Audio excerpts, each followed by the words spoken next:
Grande parte do que conhecemos sobre os combates modernos se deve graças a pessoas com a coragem e a ousadia de embarcar em uma guerra armadas somente com suas câmeras e sua coragem. Agora, imagine esta realidade sendo mulher. Esta é a história de D.K. Chappelle.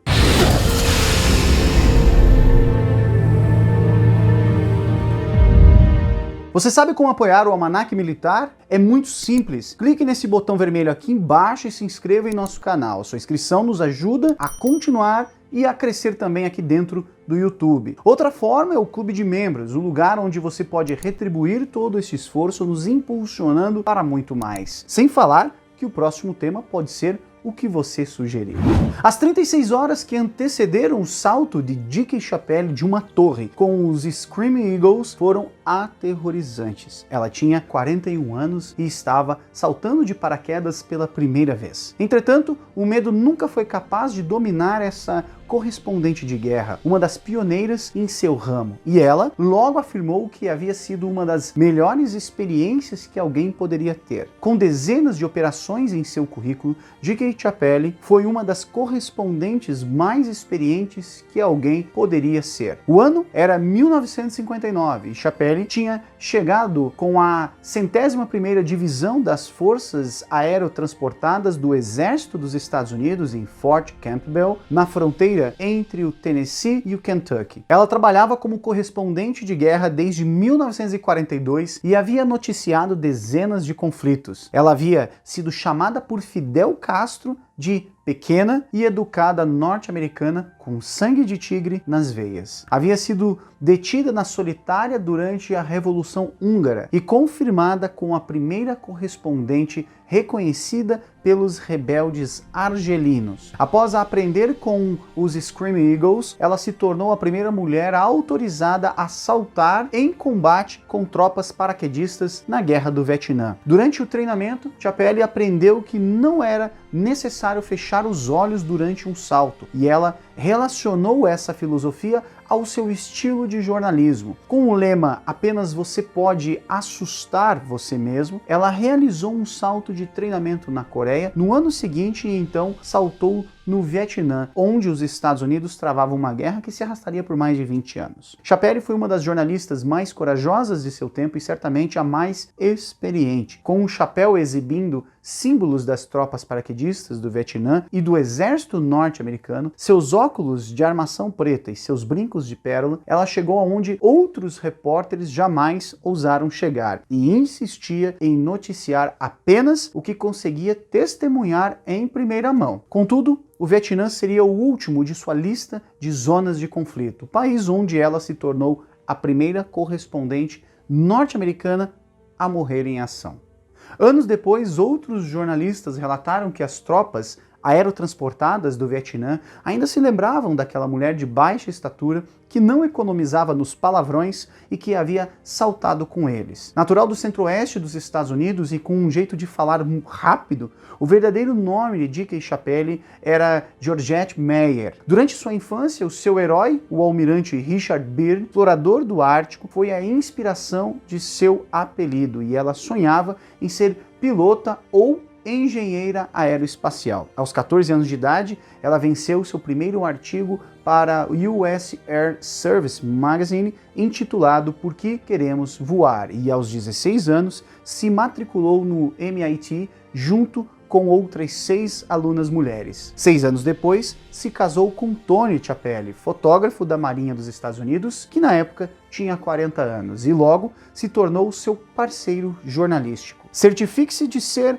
a primeira mulher em algum lugar. Foi o conselho de um editor em Nova York no início da sua carreira. E ela foi. Em 1942, Chappelle se tornou uma das primeiras correspondentes mulheres credenciadas pelas forças militares na Segunda Guerra Mundial, credenciamento que ela logo perdeu após acompanhar a Marinha até a ilha de Okinawa em protesto a uma medida que proibia a presença de correspondentes mulheres em áreas de combate. Ao final da guerra, ela já havia escrito 9 livros, a maioria sobre mulheres na aviação, e havia arrumado emprego como editora na revista Seventeen. Mesmo assim, ela não conseguiu ficar longe do jornalismo e de noticiar no exterior. Ela e Tony começaram a fotografar os efeitos da guerra e viajaram para quase 24 países como fotógrafos voluntários de agências humanitárias e do Departamento de Estado. Sempre que Chappelle resolvia criar raízes, ela era chamada novamente pela guerra. Ela se tornou a relações públicas de uma companhia aérea e de um instituto de pesquisa, mas não resistiu e partiu para cobrir a Revolução Húngara, onde ela foi detida como prisioneira por um mês. Após Tony ter conseguido juntar dinheiro para soltá-la, ela começou a pular de guerra em guerra, aparentemente nunca desencorajada pelo perigo. Chappelle uma vez escreveu que suas histórias eram sempre de homens corajosos o suficiente para arriscar as suas vidas em defesa da liberdade contra a tirania. E essa perspectiva que ela adquiriu na linha de frente fez dela uma lenda em uma época na qual havia poucas jornalistas mulheres na redação e menos ainda nos campos de batalha. Ela estava acostumada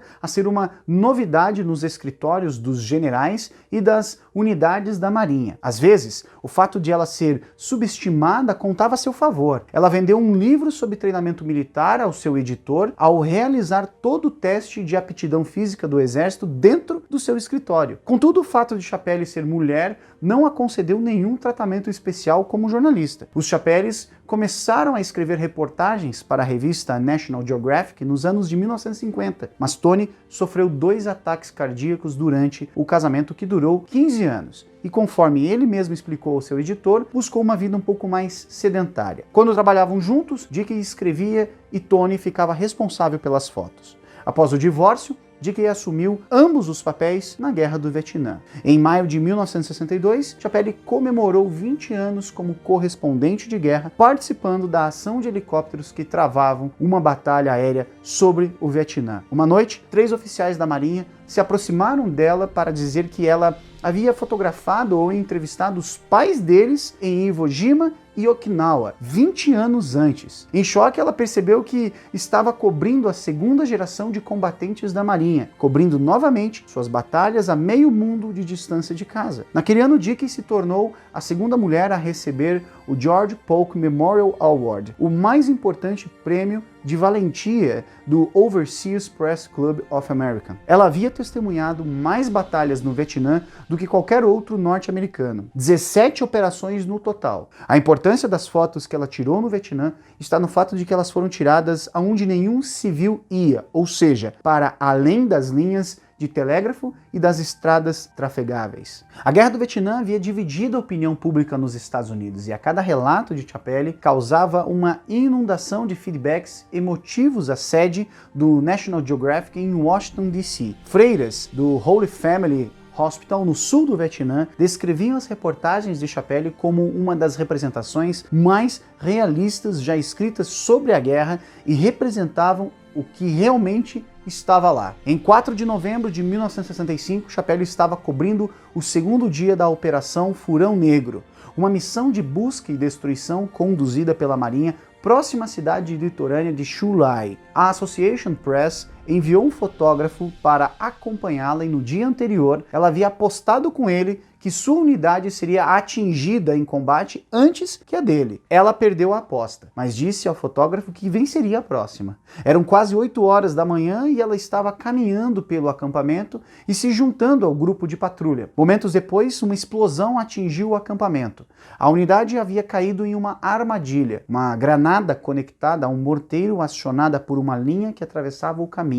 Chappelle foi atingida no pescoço por estilhaços e morreu no local. Os homens alistados e correspondentes estrangeiros a homenagearam em Saigon durante o seu funeral. A Marinha concedeu a ela honras militares plenas. No outono anterior, no jantar anual da Associação de Correspondentes em Combate do Corpo de Fuzileiros, Chappelle havia recebido o título de fuzileira honorária. Quando o quartel do Corpo de Fuzileiros em Washington recebeu notícia da morte dela, um dos membros disse que tudo havia sido interrompido. Por um ano após a morte de Chappelle, não houve nenhuma outra fotógrafa mulher trabalhando no Vietnã. Mas quando, em 1967, um general tentou proibir mulheres nas linhas de frente, já era tarde demais. A jovem fotógrafa francesa Catherine Leroy havia chego e logo seguiu os caminhos aéreos de Chapelle, saltando de paraquedas em áreas de combate também com os Screaming Eagles. Ela também receberia o George Polk Memorial Award por sua cobertura e bravura. Não há dúvidas de que a guerra não seja um lugar para mulheres, dizia ela mesma. E ela complementava dizendo que zonas de guerra também não são lugares para uma outra espécie na Terra, o homem. Contudo, enquanto o homem continuava a travar guerras, ela acreditava que os observadores de ambos os sexos seriam enviados para testemunhar o que estaria acontecendo lá. Deixo aqui embaixo um conjunto de sugestões de livros sobre essa temática e alguns links que você gostará de assistir. Fica aqui o nosso muito obrigado pela sua audiência, um grande abraço e até a próxima.